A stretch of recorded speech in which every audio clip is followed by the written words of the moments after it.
As 10 pragas do Egito representam uma manifestação extraordinária do poder absoluto de Deus, demonstrando sua autoridade sobre reis, deuses e a própria natureza. No entanto, antes que esses sinais sobrenaturais se manifestassem, é crucial compreender o grito de socorro que moveu o coração do Senhor em favor de seu povo. O Egito, com toda a sua opulência e glória, tornou-se o cenário de uma batalha espiritual sem igual. O Deus verdadeiro de Israel enfrentaria os deuses de uma das mais influentes civilizações da antiguidade. Tudo começa com a dor. O povo de Israel, que um dia fora bem recebido na terra dos faraós por conta de José, multiplicou-se de forma significativa, o que despertou o medo no coração do novo faraó.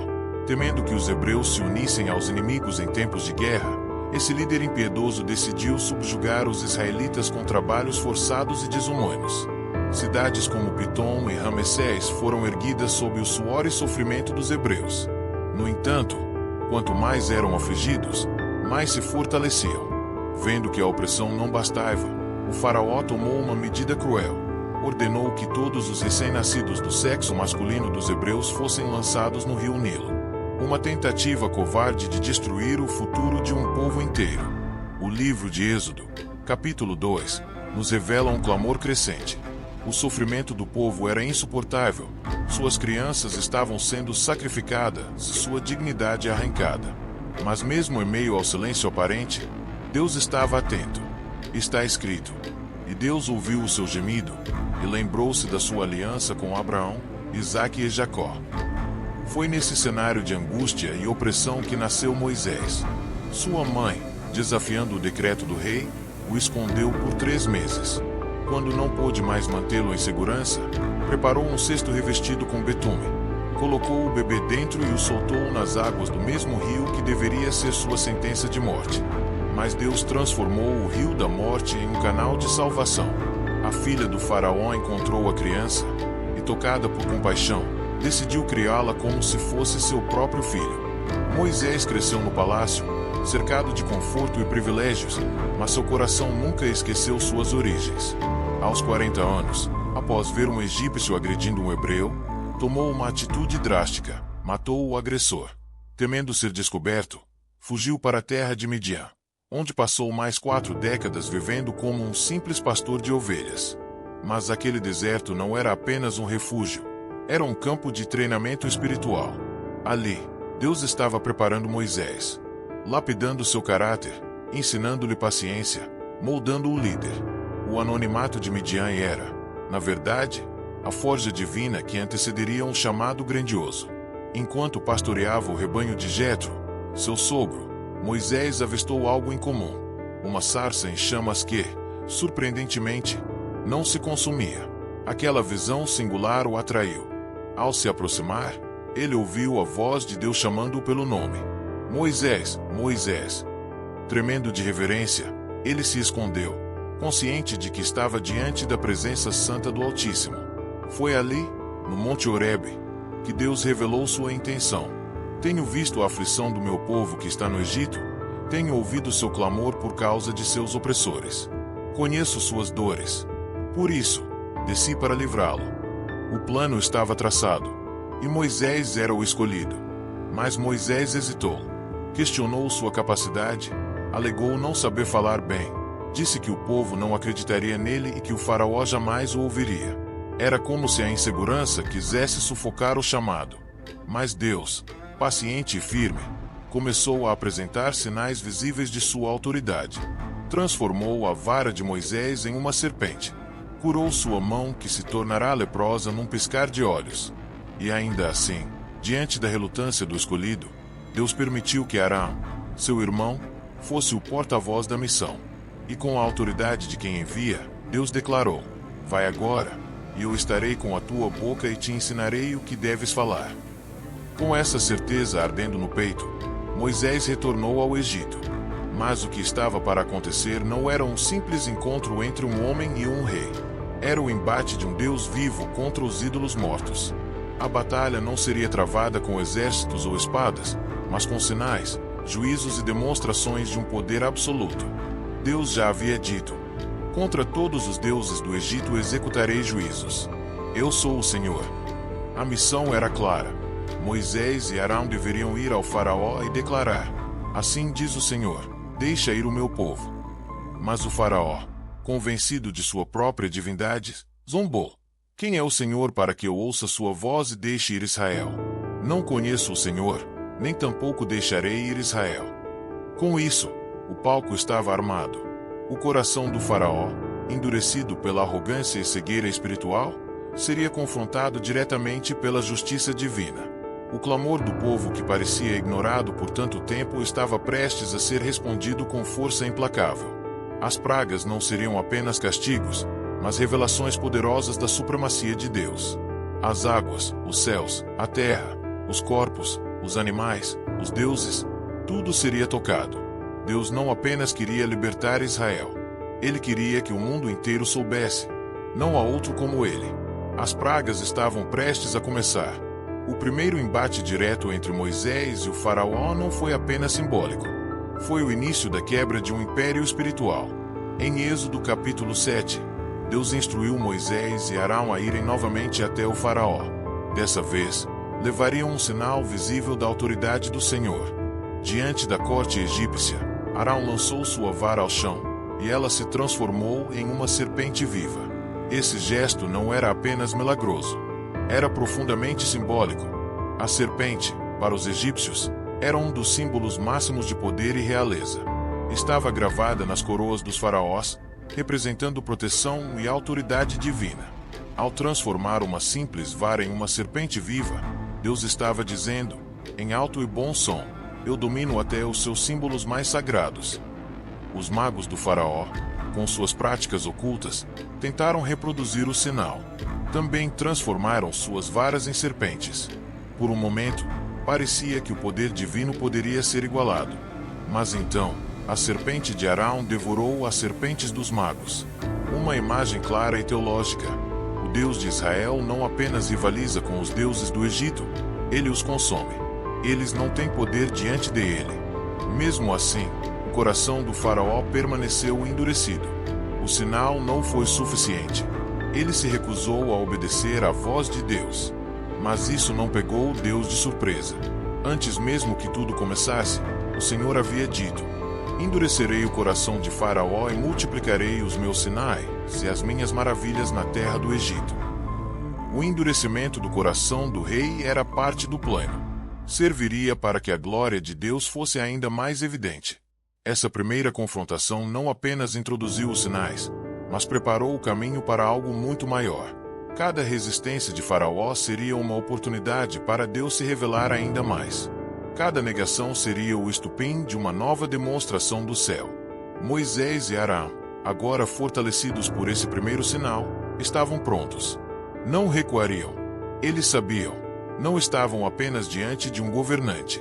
Estavam enfrentando a cegueira espiritual de uma nação inteira. E tinham ao lado deles o Deus que domina céus e terra. O próximo passo seria ainda mais impactante: atingir o coração do Egito, o rio Nilo. Aquilo que sustentava sua economia, sua vida, sua fé. Seria o primeiro alvo do julgamento divino. A vara de Arão havia virado serpente. Agora, tocaria as águas para que elas se tornassem sangue. O Egito reverenciava o rio Nilo como fonte de vida, fertilidade e bênção. Era mais que um recurso natural, era um símbolo sagrado. Os egípcios criam que ele era sustentado por divindades como Api, o deus das cheias, e Osíris, associado à fertilidade e renascimento. A vida girava em torno do Nilo. Agricultores, pescadores, comerciantes e sacerdotes dependiam de suas águas. Por isso, quando Deus decidiu iniciar as pragas, não escolheu qualquer elemento. Ele mirou direto na alma do Egito.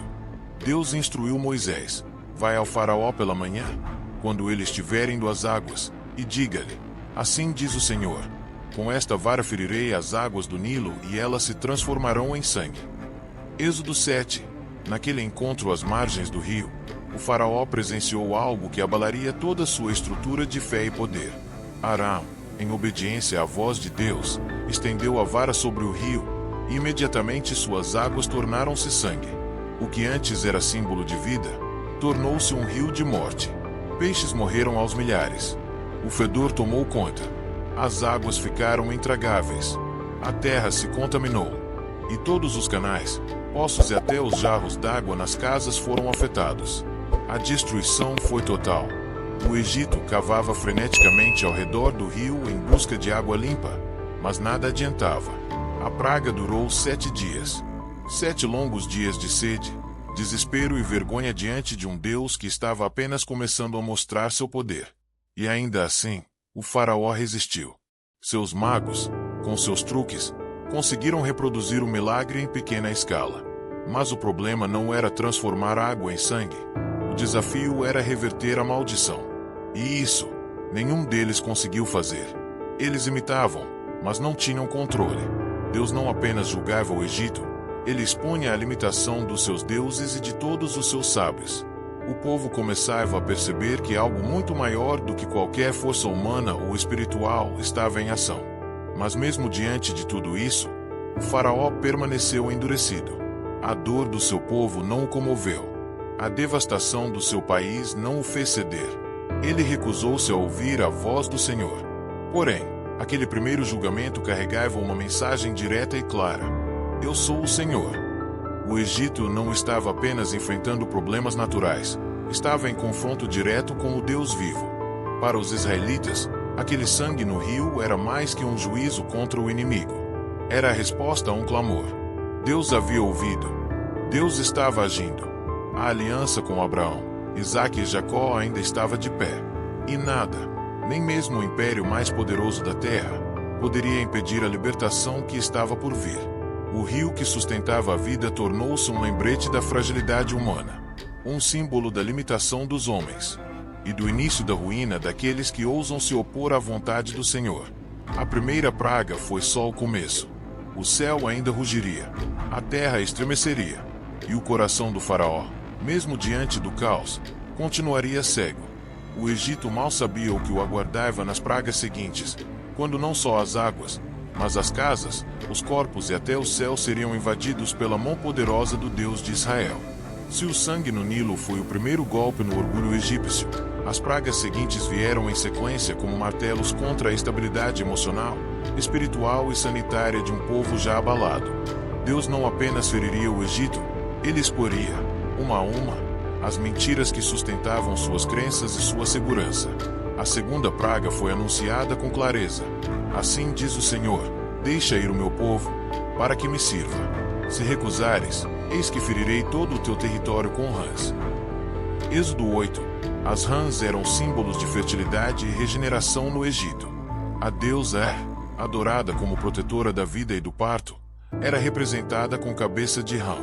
Mas Deus, em sua soberania, transformou o que era símbolo de bênção em maldição. As rãs invadiram tudo. Entraram nas casas, nas camas, nas cozinhas, nos fornos. Pulavam sobre os egípcios, enchiam os quartos dos nobres e os barracos dos pobres. Nenhum lugar estava livre. O que antes era reverenciado, agora causava repulsa e caos. A deusa da fertilidade estava sendo ridicularizada diante de todo o povo. Diante do sofrimento, o faraó chamou Moisés e implorou por alívio. Prometeu libertar o povo caso a praga cessasse. Moisés orou. Deus ouviu. E as rãs morreram, aos milhões. Amontoaram-se em pilhas fétidas, espalhando o cheiro da decadência dos deuses falsos por todo o território egípcio. Mas, como nos ensina o texto sagrado, quando o alívio veio, o coração do faraó endureceu novamente. A promessa foi quebrada, e a resistência se manteve. Então, sem aviso prévio, veio a terceira praga. Deus instruiu Arão a ferir o pó da terra com a vara. Ao fazê-lo, todo o pó se transformou em piolhos. Uma infestação sem precedentes tomou homens e animais. Dessa vez, os magos do Egito tentaram replicar o sinal, mas falharam. Pela primeira vez, reconheceram: isto é o dedo de Deus. Êxodo 8:19. Mas mesmo com os próprios líderes espirituais admitindo a origem divina daquela praga, o faraó permaneceu irredutível. A terceira praga atingiu diretamente a prática religiosa egípcia. Seus rituais exigiam pureza física extrema. Sacerdotes tomavam vários banhos por dia e raspavam seus corpos para manterem-se ritualmente puros. Agora, infestados de piolhos, estavam impuros, incapazes de tocar em seus próprios deuses. Mais uma vez, o Senhor expôs a impotência da religião egípcia. Em seguida, veio a quarta praga, enxames de moscas. Deus declarou: deixa ir o meu povo. Senão, enviarei enxames de moscas sobre ti, sobre os teus servos, sobre o teu povo e sobre as tuas casas. Êxodo 8.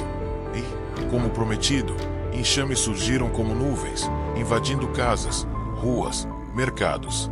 As moscas não só causavam nojo e irritação, espalhavam doenças, contaminavam alimentos, enlouqueciam o povo. Mas dessa vez, algo novo aconteceu. Deus fez uma distinção clara.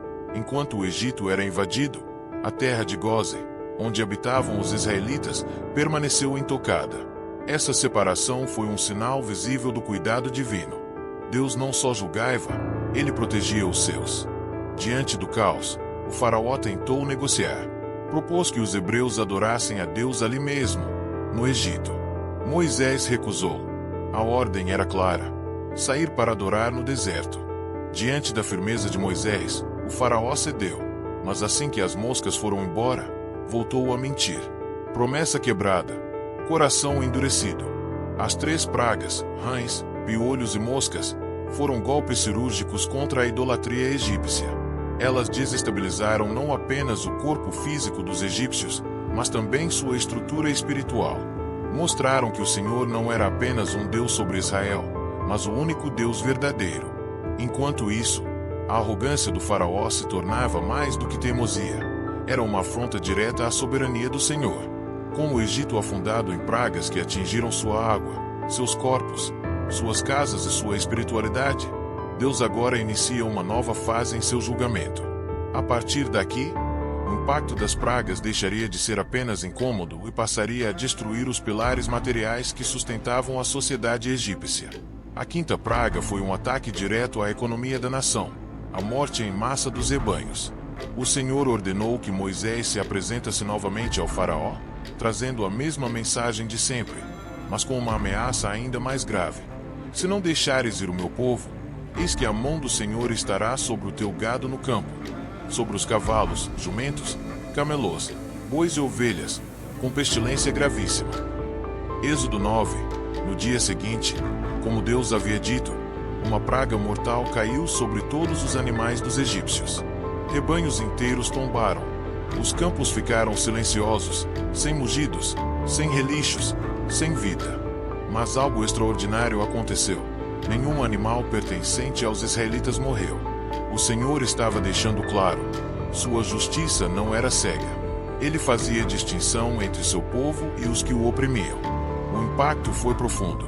O gado era essencial para o Egito, não apenas para o trabalho e alimentação, mas também para os rituais religiosos. Deuses como Apis, o deus touro, e Hathor, deusa da fertilidade associada ao gado, foram completamente humilhados. O povo via seus animais sagrados morrerem diante dos olhos, se não podiam fazer nada. A estrutura econômica do Egito começava a ruir. E mesmo assim, o faraó não cedeu. Conferiu pessoalmente se o gado dos hebreus estava intacto. E ao constatar que nenhum animal havia perecido em Gósen, seu coração se fechou ainda mais. Então Deus ordenou a 6ª praga, dessa vez, atingindo diretamente os corpos dos egípcios com úlceras e feridas. Moisés e Arão pegaram cinzas de um forno, lançaram-nas ao ar diante do faraó, e imediatamente uma praga de tumores dolorosos cobriu homens e animais. Os corpos se inflamaram. O povo gemeu. Nem os magos egípcios conseguiram se manter de pé diante de Moisés, estavam tomados pelas feridas. Esse julgamento atingiu o que restava da vaidade e da força do Egito. Não apenas a economia estava em colapso, mas agora os próprios corpos dos líderes, sacerdotes e soldados estavam debilitados. A humilhação era total. As cinzas usadas para iniciar a praga carregavam uma mensagem. Fornos como aqueles eram usados para assar tijolos, os mesmos que os israelitas escravizados eram forçados a produzir. O símbolo da opressão tornou-se o instrumento do julgamento. A religião egípcia, com seus deuses protetores da saúde como Ísis e Motep, se mostrou inútil. Nenhum encantamento, oferenda ou sacerdote foi capaz de aliviar a dor. A doença expôs a impotência dos deuses diante do Senhor. Nesse ponto, o Egito estava em ruínas físicas e emocionais. A agricultura já sofria pela transformação do Nilo. A morte do gado interrompera a produção e o transporte. Agora, com o povo adoecido, nem mesmo o trabalho podia continuar. O caos se espalhava como fogo seco. E mesmo assim, o faraó se manteve inflexível. Esse endurecimento não era acidental. Era parte do plano soberano de Deus. Como ele mesmo declarou: para isto mesmo te levantei, para te mostrar o meu poder e para que o meu nome seja anunciado em toda a terra. Êxodo 9. Cada praga era um degrau a mais na escada da glória de Deus. Não apenas o Egito, mas o mundo todo veria que não existe força humana ou espiritual capaz de se opor ao Altíssimo. O Egito estava à beira do colapso. Mas Deus ainda não havia terminado. A terra, o céu, a alma e o orgulho egípcio seriam todos quebrados até que não restasse dúvida. Só o Senhor é Deus. A próxima praga viria dos céus e incendiaria o chão com uma fúria jamais vista. Até aqui, o Egito havia sido ferido nas águas, na terra, nos animais e nos corpos. Agora, o julgamento viria do alto. A sétima praga não viria apenas para causar destruição. Ela seria um espetáculo aterrador. Uma demonstração de que o céu inteiro estava do lado do Deus de Israel. Deus ordenou a Moisés: levanta-te pela manhã, apresenta-te diante de Faraó e diz-lhe: assim diz o Senhor, Deus dos Hebreus, deixa ir o meu povo, para que me sirva. Porque esta vez enviarei todas as minhas pragas sobre o teu coração, sobre os teus servos e sobre o teu povo, para que saibas que não há outro como eu em toda a terra. Êxodo 9. Deus não apenas estava anunciando uma nova praga. Ele estava deixando claro seu propósito: revelar sua supremacia absoluta sobre tudo e todos. O faraó não estava resistindo a um líder qualquer. Estava desafiando o Criador dos céus e da terra. Moisés, obedecendo à instrução divina, ergueu sua vara aos céus. E então, os céus se abriram. Raios, trovões, relâmpagos e granizo. Mas não era uma tempestade comum. Chamas de fogo se misturavam às pedras de gelo. Era como se o próprio céu tivesse se tornado um campo de batalha. Granizo caía com violência. Árvores eram despedaçadas. Plantas eram dizimadas. Homens e animais que estavam ao ar livre morriam instantaneamente. A terra tremia diante do peso da fúria celestial. Nunca antes havia se visto algo semelhante em toda a história do Egito. As plantações de linho e cevada, base da economia egípcia, foram completamente destruídas. A colheita do futuro estava arruinada. As árvores arrancadas. As casas quebradas. Era como se os deuses da natureza, tão adorados no Egito, tivessem abandonado o povo à própria sorte. E de fato, tinham, porque eles nunca existiram. Deuses como Nut, a deusa do céu, e Sete, o senhor das tempestades, foram humilhados. Nenhum deles pôde impedir a fúria do Deus verdadeiro. O céu, que antes era sinal de ordem e estabilidade para os egípcios, tornou-se uma ameaça viva. E isso abalou o psicológico de um povo já fragilizado. Diante desse caos, o faraó finalmente vacilou. Chamou Moisés e Arão e confessou: desta vez pequei. O Senhor é justo, mas eu e o meu povo somos ímpios. Êxodo 9:27. Era a primeira vez que seus lábios reconheciam a justiça de Deus. E por um momento, parecia que o coração dele finalmente havia cedido. Ele implorou para que Moisés intercedesse. Prometeu libertar o povo. Moisés, sempre obediente, orou. E Deus, em sua misericórdia, cessou a tempestade. O silêncio após a fúria foi quase mais assustador que a própria praga. O céu, antes em chamas, agora estava calmo. Mas esse momento de paz revelaria, mais uma vez, o verdadeiro estado do coração do faraó. Assim que o perigo passou, ele voltou atrás. Mais uma promessa quebrada. Mais um ato de orgulho. Mais um capítulo da resistência teimosa de um homem que se recusava a reconhecer que Deus era maior que ele. Mas o plano de Deus não havia mudado. Cada praga, cada endurecimento, cada recusa, tudo fazia parte de um roteiro divino para revelar ao mundo a glória do Senhor. O céu já havia falado. A terra, porém, ainda não havia dito sua última palavra. A próxima praga seria um exército vivo, incontável, devorador, uma nuvem que traria fome, colapso e vergonha. O Egito estava prestes a ser consumido por gafanhotos. O céu havia rugido com granizo e fogo, deixando a terra em pedaços. Mas o que restava da vegetação egípcia seria agora completamente consumido por um exército faminto, vindo dos ventos. A oitava praga não apenas destruiria o que sobrara do Egito físico, ela desmantelaria qualquer esperança de recuperação. Deus disse a Moisés: vai a Faraó, porque eu endureci o seu coração, para que contes aos teus filhos e netos as coisas que fiz no Egito, e saibais que eu sou o Senhor. Êxodo 10. Não se tratava apenas de libertar Israel. Deus estava escrevendo uma história que ecoaria por gerações. Cada praga era um testemunho, cada sinal, uma pregação viva. Desta vez, a voz de Deus desafiava o orgulho do Faraó diretamente. Até quando recusarás humilhar-te diante de mim?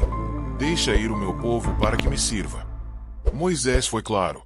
Se o rei não obedecesse, uma nuvem de gafanhotos cobriria o país. Eles comeriam tudo o que restou após o granizo. E não sobraria nada verde em toda a terra do Egito. A descrição era aterradora. E os conselheiros do Faraó sabiam disso. Desesperados, disseram: até quando este homem nos será por selada? Deixa ir os homens, para que sirvam ao Senhor seu Deus. Não vês ainda que o Egito está arruinado? Êxodo 10:7. Mas o Faraó, tentando manter o controle, propôs mais uma negociação. Apenas os homens poderiam ir, mulheres, crianças e rebanhos ficariam. Moisés recusou. A ordem era clara. A adoração ao Senhor exigia tudo, não apenas parte. Nenhum compromisso, nenhuma concessão. Todos sairiam, e com tudo que possuíam. Enfurecido, o Faraó expulsou Moisés da sua presença. Foi então que Deus agiu. Moisés estendeu a vara sobre o Egito, e o Senhor fez soprar um vento oriental durante todo aquele dia e a noite seguinte. Ao amanhecer, a praga chegou. Uma nuvem escura cobriu os céus. Gafanhotos em número jamais visto. Eles desceram como um manto sobre a terra. Em poucas horas, tudo o que ainda tinha cor foi devorado. O verde sumiu. As árvores foram raspadas. As plantações desapareceram. Os campos viraram deserto. O Egito já não tinha colheitas. Agora, não tinha nem sombra de recuperação. Não havia templo, sacerdote, feitiço ou deidade que pudesse conter o exército do Deus de Israel. Deuses como Mi, protetor das plantações, e Ísis, símbolo da fertilidade, foram expostos como frágeis mitos diante do poder do Senhor. Até Sete, Deus das tempestades e da desordem, parecia impotente diante da ordem soberana de um vento que obedecia ao Criador. O desespero tomou conta. Pela segunda vez, o Faraó chamou Moisés às pressas. Confessou seu pecado. Pequei contra o Senhor vosso Deus e contra vós. Suplicou que a praga fosse removida. Moisés, movido pela obediência, orou. Deus então soprou um vento ocidental forte, que varreu todos os gafanhotos para o Mar Vermelho. Nenhum ficou. E mais uma vez, o padrão se repetiu. Com o alívio, veio a arrogância. O Faraó endureceu novamente o coração. Recusou-se a libertar o povo. Mesmo diante da destruição total, as plantações se foram. A economia se foi. A dignidade de uma nação poderosa havia sido enterrada sob o peso das pragas. Mas ainda assim, o rei se agarrava a um trono que já ruía sob seus pés. O Egito estava quebrado, por fora e por dentro. Mas o coração do Faraó, cegado por orgulho, não via. Agora, o próximo julgamento não destruiria plantações, nem animais, nem cidades. A próxima praga seria contra a luz, contra a esperança, contra a alma. O Egito mergulharia em trevas e sentiria o peso da ausência de Deus. O Egito, outrora conhecido como terra de esplendor e sabedoria, já estava devastado. Suas águas haviam sido corrompidas. Seus animais pereceram. Suas colheitas foram devoradas. Seu povo adoeceu. O céu havia rugido. Mas agora, viria algo ainda mais apavorante. Não era morte. Não era dor física. Era a ausência total de luz, de direção, de esperança. A nona praga foi diferente de todas as anteriores. Silenciosa, invisível, mas absolutamente esmagadora. Então disse o Senhor a Moisés: estende a mão para o céu, e haverá trevas sobre a terra do Egito, trevas que se possam apalpar. Êxodo 10:21. Moisés ergueu sua mão, e a escuridão caiu. Não era uma noite comum. Era como se o sol tivesse sido arrancado do céu. Uma escuridão densa, sufocante, física.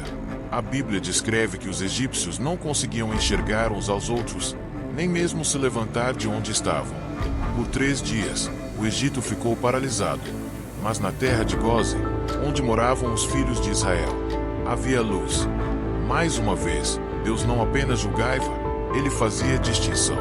Seus filhos estavam protegidos. Em meio às trevas do mundo, o povo da aliança vivia iluminado. Essa praga atingia diretamente o coração da religião egípcia. Ra, o Deus Sol, era considerado o maior de todos. O faraó, inclusive, era tido como a encarnação viva de Ra. O Sol era símbolo de vida, ordem e poder divino. Era o garantidor da existência. Quando Deus silenciou o Sol, ele estava declarando: nem mesmo o maior dos seus deuses pode resistir à minha vontade. Não era apenas um colapso de luz, era um colapso de fé. A escuridão revelava aquilo que os egípcios se recusavam a enxergar. Sua crença era vazia. Seus deuses, impotentes. Sua segurança, ilusória. O silêncio daquelas trevas era um reflexo do próprio faraó. Um coração endurecido, mergulhado na sombra do orgulho, incapaz de se curvar mesmo diante da evidência. Mas Moisés sabia, aquilo era apenas o prenúncio do fim. A escuridão era a antecâmara da morte. A alma do Egito estava sendo avisada. Deus havia tocado suas águas, seu alimento, seu céu, seu corpo. Agora, tocava sua alma. E se nem isso bastasse, ele tocaria o que havia de mais íntimo, seus filhos. A reação do faraó foi, mais uma vez, contraditória. Chamou Moisés e disse: ide, servi ao Senhor. Somente fiquei em vossos rebanhos e vossas manadas. Mas Moisés respondeu com firmeza: nenhuma unha ficará, porque do que havemos de tomar para servir ao Senhor nosso Deus? A adoração verdadeira exige tudo. Obediência plena. Nada pode ser deixado para trás. Essa resposta enfureceu o faraó. Ele gritou: sai de diante de mim. Guarda-te que não vejas mais o meu rosto, porque no dia em que vires o meu rosto, morrerás. Moisés, com serenidade, respondeu: bem disseste, eu nunca mais verei o teu rosto. A cortina estava caindo. A luz já havia se apagado. A escuridão literal era o retrato da cegueira espiritual, de um rei que recusava enxergar. E também o prenúncio do golpe final. A próxima praga não apenas encerraria o confronto, ela quebraria o coração do Egito. O juízo estava vindo. O sangue seria cobrado. O Egito estava em ruínas. Sua economia destruída. Sua religião humilhada. Seu povo coberto de dores. E sua terra tomada por trevas. Mas o coração do faraó permanecia frio, insensível, endurecido. Deus, em sua paciência e justiça, havia dado sinais, advertências e tempo para arrependimento. Mas agora, a sentença final estava prestes a ser executada. E essa última praga não atingiria apenas o exterior. Ela quebraria o que havia de mais íntimo, a continuidade do próprio nome do Egito. Assim diz o Senhor: à meia-noite eu passarei pelo meio do Egito. E todo primogênito na terra do Egito morrerá, desde o primogênito do faraó, que se assenta no seu trono, até o primogênito da serva que está atrás da mão, e todo o primogênito dos animais. Êxodo 11, 4, 5. Nenhuma casa estaria a salvo.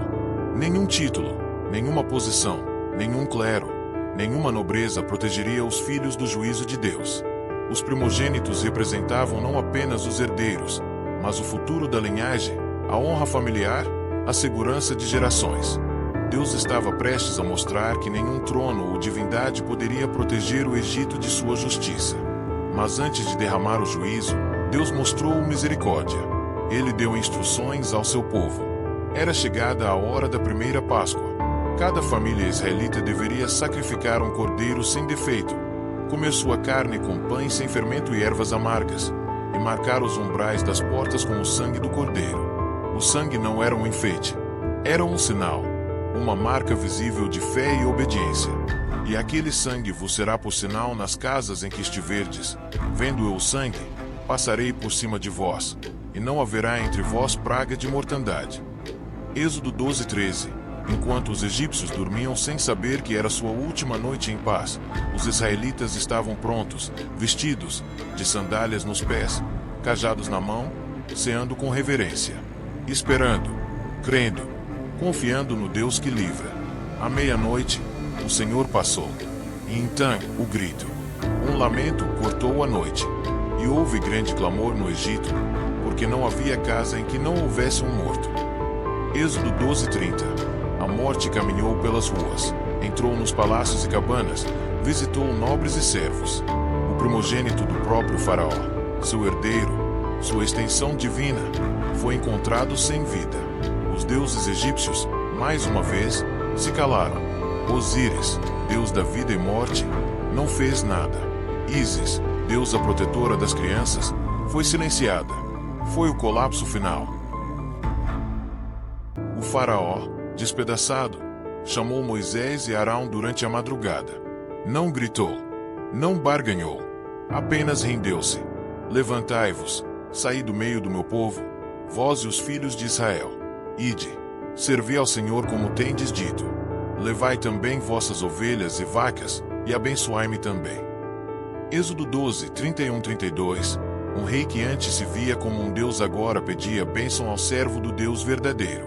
Naquela noite, o Egito se dobrou, e Israel saiu, não como fugitivos, mas como um povo liberto, com riqueza, honra e a marca de um Deus fiel.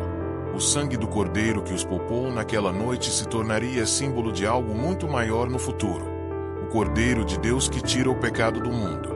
A Páscoa não foi apenas uma fuga, foi um pacto, um sinal eterno de que o Senhor é um Deus que livra, que julga, que protege, que salva.